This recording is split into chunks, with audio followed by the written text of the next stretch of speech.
Good morning students. आज की video में हम बहुत ही important topic corals and coral reef के बारे में चर्चा करेंगे, अर्थात प्रवाल एवं प्रवाल भित्तियाँ।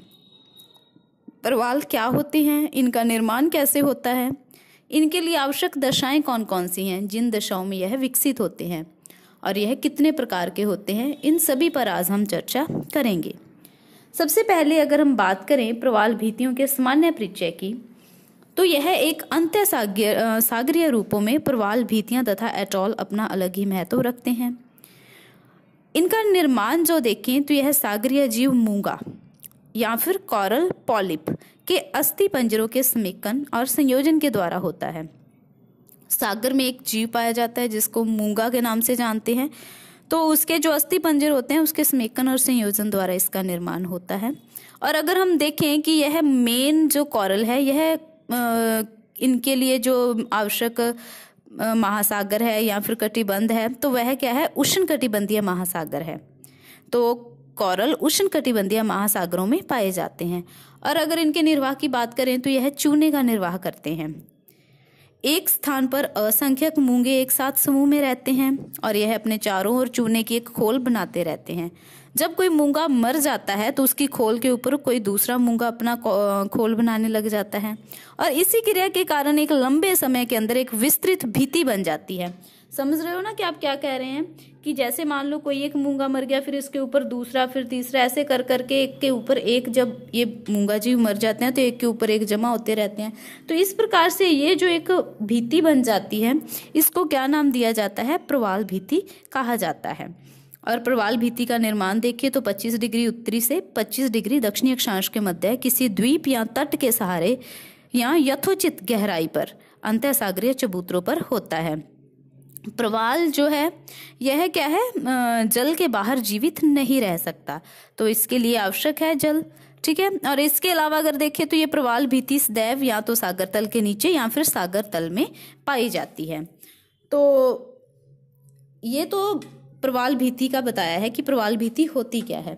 अगर हम देखें कि प्रवाल भित्ति का जो विकास है वो किस दशा में होता है, यानी कि इनके लिए कुछ आवश्यक दशाएं होती हैं, यहाँ पर इनका निर्माण या फिर इनका विकास होता है, तो वो कौन कौन सी हैं। सबसे पहले अगर हम इनकी दशाओं की बात करें तो सबसे पहले हम लेते हैं टेम्परेचर, तापमान। जो तापमान है वह प्रवाल भित्ति मुख्य रूप से पहले ही बताया कि आपको उष्ण कटिबंधीय महासागरों में पाए जाते हैं। और इनके जीवित रहने के लिए अगर उच्चतम तापमान देखें तो यह जो उच्च तापमान, ठीक है ना, जो मतलब एक्यूरेट टेम्परेचर है वो कितना है, 20 डिग्री से 21 डिग्री सेल्सियस। तो इस चीज़ को ध्यान में रखना कि जो इसके लिए तापमान है, सही तापमान जो है वो 20 डिग्री से 21 डिग्री सेल्सियस के बीच में होता है। और ये चीज़ भी ध्यान रखने वाली है कि प्रवाल ना तो बहुत ज़्यादा गर्म जल में और ना ही बहुत ज़्यादा ठंडे जल में रह पाते हैं। अब इसके बाद अगर हम इसके सेकंड नंबर की बात करें तो वो है गहराई।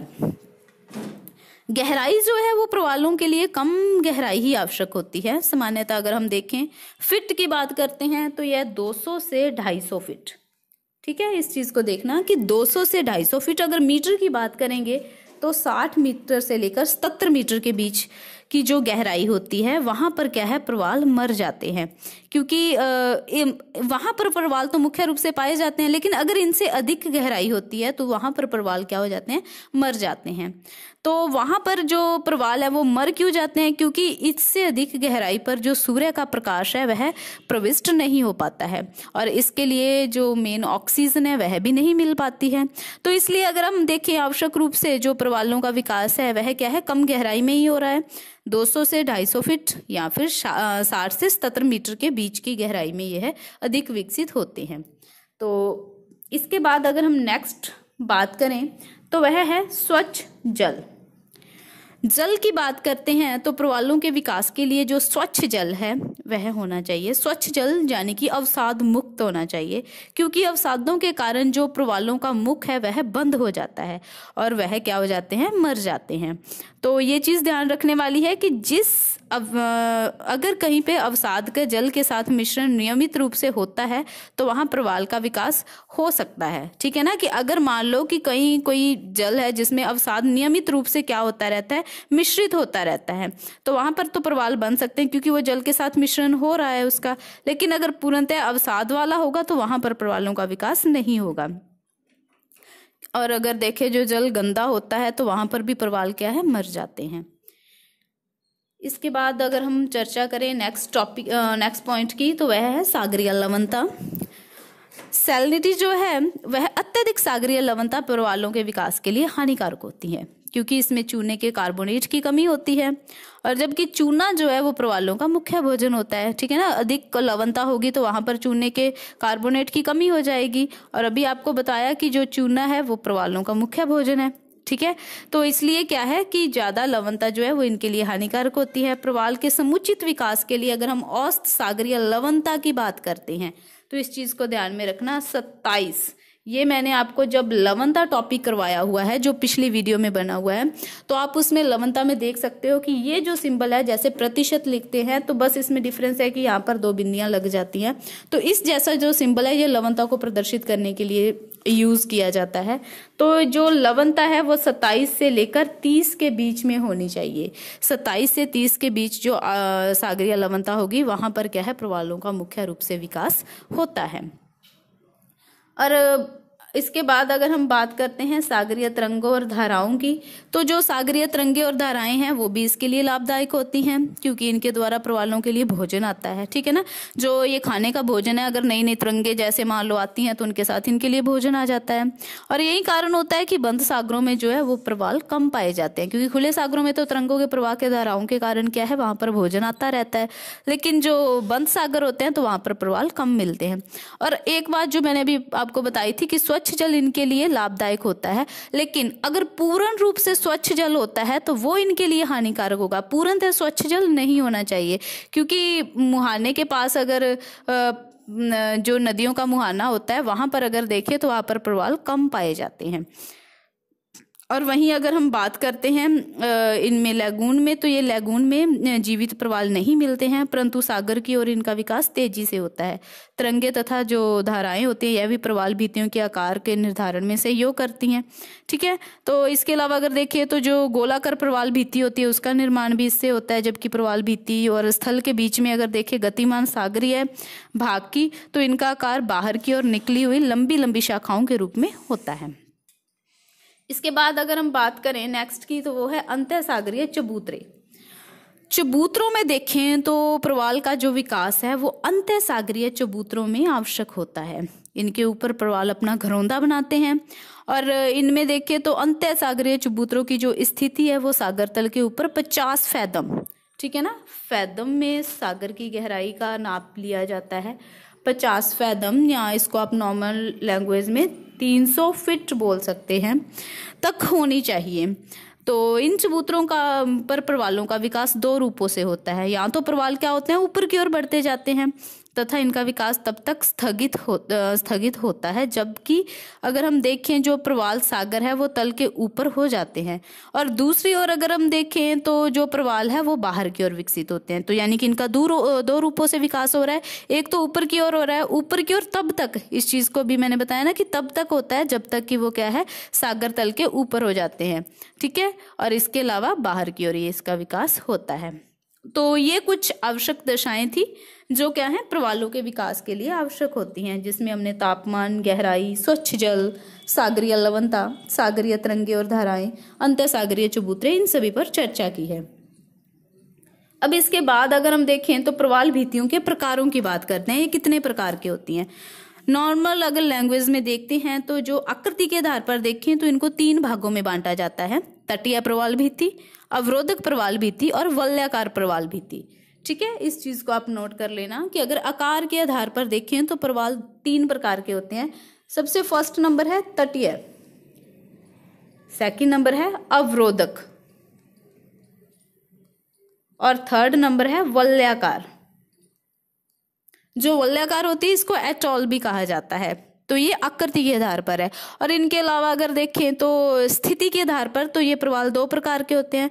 स्थिति के आधार पर कौन कौन से हैं? एक तो उष्णकटिबंधीय प्रवाल आ जाएगा और एक सीमांत प्रदेशीय प्रवाल भित्ति आ जाएगी।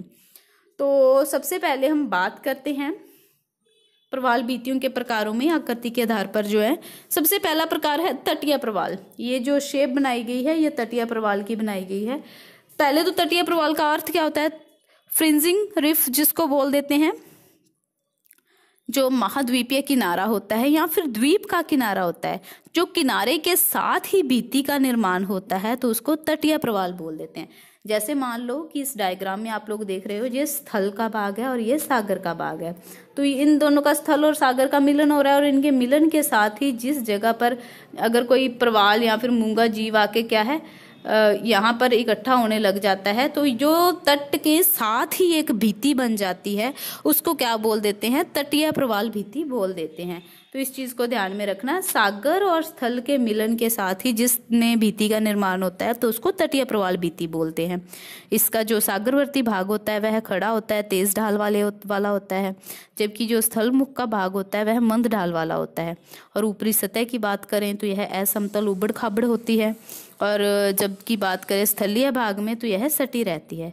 परंतु कभी कभी अनेक तथा स्थल भाग के बीच अंतराल हो जाने के कारण इसमें छोटी सी लैगून का निर्माण हो जाता है, और जो लैगून का निर्माण होता है उसको बॉट चैनल के नाम से जाना जाता है। अब इसके बाद अगर हम देखें, हाँ इसके ये चीज ध्यान में रख लेना कि इस तरह की अगर प्रवाल भित्तियां एग्जाम्पल के तौर पर पूछ लें कि कहाँ पर मिलती हैं जो तटीय प्रवाल भित्तियां हैं, तो यह है सकाउ द्वीप। ठीक है, एक तो है सकाउ द्वीप, और इसके अलावा दक्षिणी फ्लोरिडा के बारे में आप सभी जानते हो, फ्लोरिडा की धारा के बारे में भी बताया हुआ है, दक्षिणी फ्लोरिडा। और इसके अलावा मलेशिया द्वीप, तो जो मलेशिया द्वीप है वहां पर भी ये पाई जाती हैं। अगर हम सेकंड नंबर की बात करें तो सेकंड प्रवाल भित्ति के प्रकारों में आता है अवरोधक प्रवाल भित्ति। देखो नाम से पता चल रहा है अवरोध उत्पन्न हो जाएगा। तो इसमें देखें तो सागरीय तट से कुछ दूर, अब आप देख लो कि ये सागर का तट है जिसमें स्थल और जल का मिलन हो रहा है, तो इससे कुछ दूर बन रही है, ये दूर इसका निर्माण हो रहा है। ठीक है, पिछली जो प्रवाल भित्ति थी वो बिल्कुल तट के साथ ही बन गई थी तो उसको तटीय बोल दिया था, लेकिन इसमें आप देखो डिफरेंस कि इसमें क्या है कि ये दूर बन रही है तट से, तो इसके बीच में दूर बनने के कारण इसको क्या है? अवरोधक प्रवाल भित्ति बोलते हैं। अब दूर क्यों होती है? क्योंकि समांतर अगर इसकी स्थिति देखें तो यह वृत्ताकार प्रवाल भित्ति होती है। अगर देखें तो इसमें सभी प्रकार की प्रवाल भित्तियों से यह लंबी, विस्तृत, चौड़ी और ऊंची होती है। ढाल देखें तो इसका 45 डिग्री तक होता है, परंतु कुछ ऐसे ढाल भी हैं जो 15 से 25 डिग्री के बीच में देखने को मिलते हैं। और तट और इसके बीच के विस्तृत किंतु शिशले लैगून का अभी इसमें कमी पाई जाती है। अवरोधक प्रवाल भित्तियां लगातार अविच्छिन्न रूप से नहीं मिलती हैं, वरन अगर इसकी बात करें तो ये स्थान स्थान पर टूटी होती हैं, जिसका कारण क्या है? लैगून का संबंध खुले सागर से बना रहता है। और अगर हम देखें तो ये जो प्रवाल भित्ति है इसके बारे में जो मेनली क्वेश्चन आता है, कई बार यूजीसी नेट के एग्जाम में भी क्वेश्चन पुट हुआ है और आरपीएससी भी अक्सर इस क्वेश्चन को डालती है अपने एग्जाम पेपर में कि विश्व की सबसे बड़ी अवरोधक प्रवाल भित्ति कौन सी है। इस चीज को नोट करना आप कि विश्व की सबसे बड़ी अवरोधक प्रवाल भित्ति कौन सी है। तो विश्व की सर्वप्रमुख जो अवरोधक प्रवाल भित्ति है वो है ग्रेट बैरियर रीफ। ठीक है, क्या नाम है उसका? Great barrier reef. जो ग्रेट बैरियर रीफ है यह कहाँ पे पाई जाती है? ऑस्ट्रेलिया के पूर्वी तट के सहारे। इस चीज को भी देखना, बहुत बार क्वेश्चन इस तरीके से भी आया हुआ है कि ग्रेट बैरियर रीफ की स्थिति है, तो उसमें लिख देते हैं ऑस्ट्रेलिया के पश्चिमी तट के सहारे या फिर ऑस्ट्रेलिया के पूर्वी तट के सहारे। तो पूर्वी तट के सहारे या पश्चिमी तट वाला गलत हो जाता है। कई बार अपने ऑस्ट्रेलिया याद रख लेते हैं कि ग्रेट बैरियर रीफ ऑस्ट्रेलिया में है, परंतु इसका जो तट है वो पूर्वी है। इस चीज को भी ध्यान में रखना।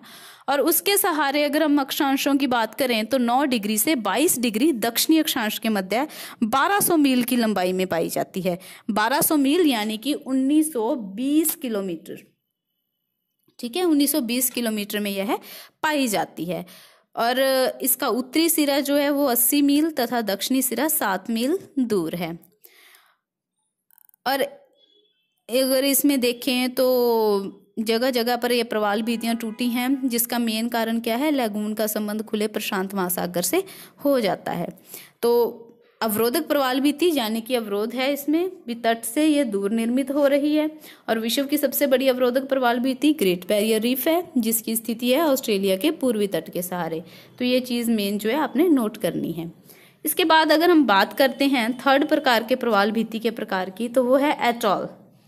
जो एटॉल है इसका क्या है निर्माण जो है, ये घोड़े की नाल या फिर मुद्रिका के आकार वाली प्रवाल भित्ति को एटॉल प्रवाल भित्ति कहा जाता है। जैसे घोड़े की नाल होती है तो उस शेप में जब इसका निर्माण होता है। इसकी स्थिति देखें तो यह प्राय द्वीप के चारों ओर या फिर जलमग्न पठारों के ऊपर अंडाकार रूप में पाई जाती है, परंतु इसका कोई ना कोई भाग खुला अवश्य रहता है और इसके बीच में लैगून होते हैं। और इसकी गहराई देखें तो 40 से 70 फैथम तक होती है। और इसमें जो मेन नोट करने वाली बात है कि इसकी ऊपरी सतह पर क्या है, ताड़ के वृक्ष पाए जाते हैं। ये जो वृक्ष आप लोगों को दिख रहे हैं ये किस चीज के हैं, ताड़ के वृक्ष पाए जाते हैं। ये भी बहुत बार क्वेश्चन पुट हुआ है कि एटॉल जो प्रवाल भित्ति है, ATOLL एटॉल, एटॉल जो प्रवाल भित्ति है वहां पर किन वृक्षों की प्रधानता होती है या कौन से वृक्ष पाए जाते हैं, तो वो ताड़ के वृक्ष हैं। एटॉल में भी देखें तो ये 3 प्रकार के होते हैं, जिसमें हम सबसे पहले फर्स्ट नंबर की बात करें, वे एटॉल जिनके बीच में द्वीप नहीं पाया जाता है, केवल वलयाकार श्रेणियां पाई जाती हैं। ठीक है ना। कुछ एटॉल ऐसे होते हैं जिनके बीच में, जैसे कि इनके बीच में द्वीप नहीं पाया जाता है, और कुछ एटॉल ऐसे होते हैं जिसके मध्य में द्वीप पाया जाता है। जैसे मान लो कुछ एटॉल सीधे ही आ गए, मतलब उसके बीच में द्वीप नहीं होगा, लेकिन कुछ एटॉल ऐसे होते हैं जिसके बीच में क्या है, द्वीप पाया जाता है। और कुछ एटॉल ऐसे होते हैं जिसके मध्य में पहले तो द्वीप नहीं होता है, परंतु बाद में सागरीय तरंगों के द्वारा जब उसका अपरदन होता रहता है या फिर निक्षेपण होता रहता है तो उसके कारण क्या है, उसमें द्वीप का निर्माण हो जाता है। तो इस प्रकार से देखें तो प्रवाल जो है इसको एटॉल, द्वीप या प्रवाल भी कहा जाता है। अगर इनमें एग्जाम्पल के तौर पर देखें तो वो मुख्य रूप से ये एंडलीज सागर में, लाल सागर में, इंडोनेशिया के सागर में, चीन सागर में और ऑस्ट्रेलिया के सागर में अधिक रूप से पाए जाते हैं। और बहुत बार आता है कि प्रसिद्ध एटॉल कौन सी है, तो प्रसिद्ध जो एटॉल है वो है फुराफुटी की एटॉल। ठीक है। तो ये तो थे प्रवाल भित्तियों के प्रकार। इनके अलावा अगर हम वैसे देखें तो इनसे संबंधित कुछ सिद्धांत दिए गए हैं। सिद्धांत में मुख्य रूप से ओनली नाम से ही क्वेश्चन पुट हो जाता है कि अवतलन का सिद्धांत किसने दिया है, वो डार्विन ने दिया हुआ है। ठीक है। प्रवाल भित्तियों से संबंधित है डार्विन का अवतलन सिद्धांत। सेकंड नंबर पे बात करें तो स्थिर स्थल सिद्धांत जो है ये मरे महोदय ने दिया हुआ है। ठीक है। पहला सिद्धांत है अवतलन का सिद्धांत जो डार्विन ने दिया है, दूसरा है स्थिर स्थल सिद्धांत जो मरे महोदय ने दिया है, तीसरा देखें तो हिमानी नियंत्रण सिद्धांत जो है ये डेली ने दिया हुआ है। इसके अलावा इस पे डेविस ने भी चर्चा की हुई है। तो इस प्रकार ये प्रवालों के अलग अलग इनके निर्माण से संबंधित कुछ सिद्धांत दिए गए हैं। आई होप कि आपको प्रवाल भित्ति के बारे में समझ आ गया होगा। और वैसे आप इसका जब करोगे तो इसके डायग्राम जरूर बनाना साथ में, क्योंकि डायग्राम बनाने से अच्छे से क्लियर हो जाता है। Thank you.